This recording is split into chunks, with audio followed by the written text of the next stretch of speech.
Why should I prepare food for you? You're not my bloodline. I don't even call you family. Don't get too comfortable with me. Why are you even here in this house in the first place? I asked my son and granddaughter to come over so I can spend some quality time with my family. Can you leave us alone? Awkwardness filled the living room of my parents-in-law's house. My mother-in-law, who he eliminated every time we saw each other, was a big pain in my neck. But one day, Mommy, oh my God, it's Grandma. What happened? My blood drained from my face when my panic-stricken daughter told me what happened. My name is Amelia. I married my husband Peter when I was 25 and gave birth to my daughter Olivia when I was 29. I quit my job upon marriage and have been a housewife. I'm 39 now, and my happy family of 3 live in a rented apartment. I live a fulfilled life, but there is one big problem. That is Judy, Peter's mother. Her behavior toward me has been the cause of my headaches. Frankly speaking, she has been bullying me. She told me herself that she doesn't accept me as the wife of her son. Although she did not outwardly oppose our marriage, I've been snubbed for various reasons from the very beginning. She used to show up unannounced, force herself inside the house, and complain about the way I did housework and the taste of my cooking. Before I came pregnant with Olivia, she made unreasonable demands that I have to give birth to a boy. Then she would bring her worn-out, tattered clothes to me, saying, "They look good on you." She even sent me health-rotten vegetables on COD without my permission. In short, she has done pretty much everything that most people would call baiting. What keeps me sane is that Peter and Olivia are always on my side. Whenever Peter finds me being bullied by Judy, he always intervenes. Olivia tells her, "I don't like it when you speak ill of my mom," when Judy talks bad about me. When I go to my in-laws' house, she says something sarcastic about me even in front of Brian, my father-in-law. Every time, he scolds her not to say such things. She never minded and continues to torment me as if it was part of her daily routine. One day, Olivia came home from school with a gloomy look on her face. Normally, she cheerfully shouted, "Mom, I'm home," at the front door, but she was silent. "Hey, sweetie, you're home. What's wrong? Did something happen? Are you sick?" "Hey, Mom, nothing. I'm fine." She brushed it off, but continued to look as if she was in the state of deep thought after that. She was always smiling and cheerful, so it bothered me very much. I knew she was at a sensitive age and didn't want to pester her, but I couldn't just leave it at that. Peter had to work late that day, so it was going to be just the 2 of us at dinner. I thought she would talk to me then. When she was slowly eating her bowl of mac and cheese, I started the conversation. "I'm worried about you. When you say you're okay, it's often not the case. I will never tell anyone and won't get angry. No matter what happens, I'm always on your side. Can you tell me what happened?" She put down the fork and remained silent for a while. Then she made up her mind and opened her mouth. She began to explain as articulately as a 10-year-old could. She went to play with a friend at her house, which was a 15-minute drive from ours, after school. She sometimes went there, and her friend's mom drove her back afterward. On the way home, when the car stopped at the traffic lights, she saw Judy working arm in arm with a young man she didn't know. She even saw them kissing. As soon as she realized it was her grandmother, she ducked down not to be seen. I couldn't believe my ears at that completely unexpected story. The idea of her being affectionate with another man in plain sight, close to where we live, was so abominable. It must have been traumatizing to witness such a scene for a 10-year-old. I soothed her and suggested she take an aroma bath. In the meantime, I went to the corner grocer and brought her favorite ice cream. Normally, I would not give her sweets before bed, but it was unlike any other day. She was looking gloomy for a long time, but she cheered up a little upon seeing the package, and by the time she finished eating, she was almost back to her normal self. Still, I knew her innocent heart was broken. I told myself to keep a close eye on her for a while. Then, Peter came home tired from work, less than half an hour after Olivia went to sleep. I thought it was a cruel to tell him that his mother was having an affair with a young man, but I could not keep it from him. I told him exactly what Olivia had told me. He was enjoying his beer in the living room, but when he heard the story, he covered his mouth with a hand and ran to the kitchen. He came back with a wobbly step and mumbled weakly, "Seriously?" I could feel his pain and disgust. When he calmed down, we discussed our plans. What are we going to do about that? Shouldn't we let Brian know? Well, we can't just leave it like this. If we were to tell him, we need to gather more evidence. I worry that she could make excuses if we only have Olivia's story. I agree with him. We decided to ask a private investigator to look into Judy's infidelity. I was impressed by the work of a professional. The investigator gathered the evidence photos in no time after I requested them. There was a picture of Judy, dressed inappropriately of her age, embracing a young man. It was a sight I didn't want to see, but I had no choice but to confirm it. The investigator also found the identity of the young man. He was a college student who actively looked for older women. Judy had been contributing a considerable amount of money to him. There was also a photo of them entering a designer's brand boutique. It didn't look like adultery, but rather she was being swindled by the young man. Anyway, there was no doubt of infidelity, and she must have been aware that it was cheating on her part. We got concrete evidence to trap her in. We weren't going to let her get away with it. The only thing left was when to tell Brian. While Peter and I were waiting for the right moment, Judy called him asking him to come over on the weekend. That was great timing.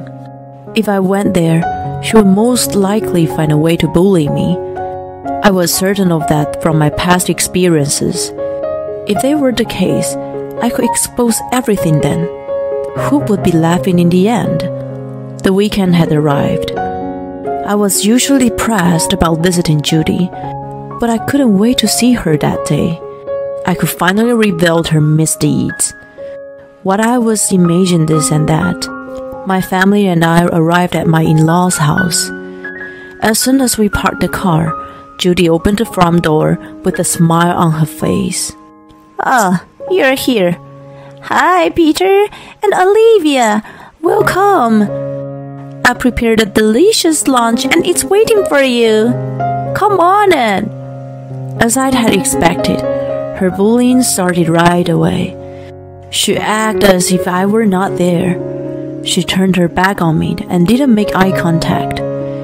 Even though I was annoyed by her boldness, I tried to think it wasn't a big deal and calmed myself. Peter was about to say something to her, but I stopped him. We needed to be patient. It wasn't better to let her carry on with it and then knock her down. When we were in the living room, Brian was sitting on the sofa, watching TV. "Oh, Amelia, Olivia, and Peter, welcome. Nothing exciting here, but make yourself at home." He always called my name first. It might have been nothing to him, but it always made me very happy. As I exchanged greetings with him, Judy happily said, "We got a delivery for lunch. Come on, let's eat together. I'm sure the food is delicious." She laid out the plates on the dining table. The lunch was Thai food. There was a papaya salad, pad thai, green curry, tom yum soup, and so on. They sure looked delicious, but I was allergic to coriander. Judy, of course, knew that. You know, Judy, I'm allergic to coriander, right? I'm sorry, but I can't eat most of them, she answered. I know that, dismissively. Then, words began to pour from her lips, as thought a dam inside her had broken. I don't need you to tell me what you're allergic to. I didn't count you in for lunch anyway. My family is only 4 of us. Brian, Peter, Olivia, and me. Why should I prepare food for you? Why are you even here? I invited Peter and Olivia to come over. What an inconsiderate person you are. She was unstoppable. Let me make this clear, Amelia. You should be ashamed of yourself for being a half-hearted housewife who doesn't even do housework and sits idle all day long. You shouldn't just take advantage of the kind and hard-working Peter.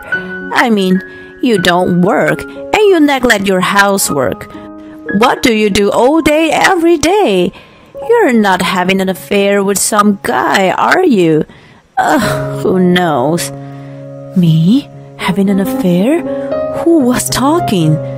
Peter, who was standing next to me, gave out a groan of dismay.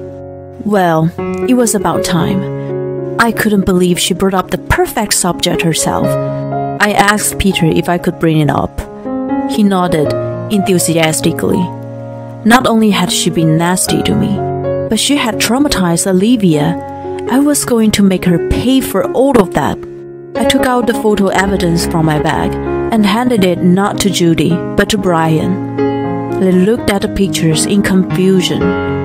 At first, both of them seemed not to understand what they are looking at, but as soon as I realized, their faces changed color. Brian's turned red and Judy's turned white. I was amazed by the contrast. What are these? As you see, Judy's having an affair with this young man. Olivia saw them together. She suspected me of having an affair, but it seems she was just talking about herself. No, that's not true. I'm not having an affair with Justin. It's purely... Judy was so panicked that she blurted out the young man's name. Brian got angrier and shouted, "Who's Justin?" I heard you brought a lot of things for him. A total of about a couple of thousand? No, I think it's more like a couple of 10,000. You're a housewife too, so where in the world did that money come from? It can't be the money Brian has earned, can it? Oh, you're so bad. You shouldn't take advantage of his kindness. I took the opportunity to press hard on her. Judy was horrified, and even thought her mouth was moving. No words came out of it. She probably never thought that I would talk back to her. "Mom, that's been so good to you, hasn't it? Why do you have to cheat on him? I'm ashamed of you for not only bullying Amelia, but doing unspeakable things behind his back." You don't love Grandpa? I feel sorry for him. I don't like you, Grandma. Peter and Olivia was blamed her harshly. "I knew something was fishy. You've been sneaking out day and night lately. I checked the bank account and found that you had been withdrawing little by little. I never thought that you were having an affair with such a young man." Brian shook his head in disbelief. Pushed to the edge, Judy somehow rebounded and lifted her chin in defiance. What I do is none of your business. I will live my life the way I want to. Brian erupted with anger at her attitude and shouted at her to get out of the house. His fury didn't subside after that, and the two ended up filing for a divorce. Judy had no income and no savings, so she could no longer contribute to her beloved Justin. He simply abandoned her. How did I find out? Judy told me herself. She was so desperate that she turned to us and stormed into our house. She hoped that we sympathized with her if we knew her devastation. I only have you to rely on, Peter. I can't get in touch with Justin anymore. Please, I apologize to you too, Amelia. I don't trust you anymore. Why don't you just live your life the way you want to? Like you said before, not my business. Of course, we had no sympathy for her. I would never forgive her for traumatizing Olivia. Eventually, we called the police to remove her. Brian had gone around telling all the relatives that Judy had an affair and that she bullied me, so she couldn't rely on them either. I heard that she was living alone in the shabby apartment and continued to pay alimony. She has truly brought this on herself. On the other hand, Brian decided to move in with us since he became alone. He's better with children than I expected. He takes Olivia to various places on weekends. Olivia also enjoys hanging out with him and seems to be gradually forgetting about Judy.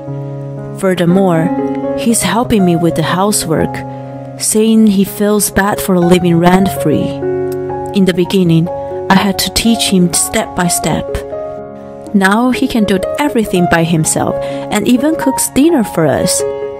Thanks to him, I'm able to go out and work part-time. It took me a while to get used to working after a long break, but I enjoy being outside the home. I'm even thinking about getting a certification in something. Since Brian has moved in with us, I can feel the quality of our life improving. He protected me when Judy bullied me, and is still supporting me in many ways. Judy was truly an idiot to betray such a nice man. I learned from her mistake not to indulge in immediate greed, and to be grateful for the happiness I have now.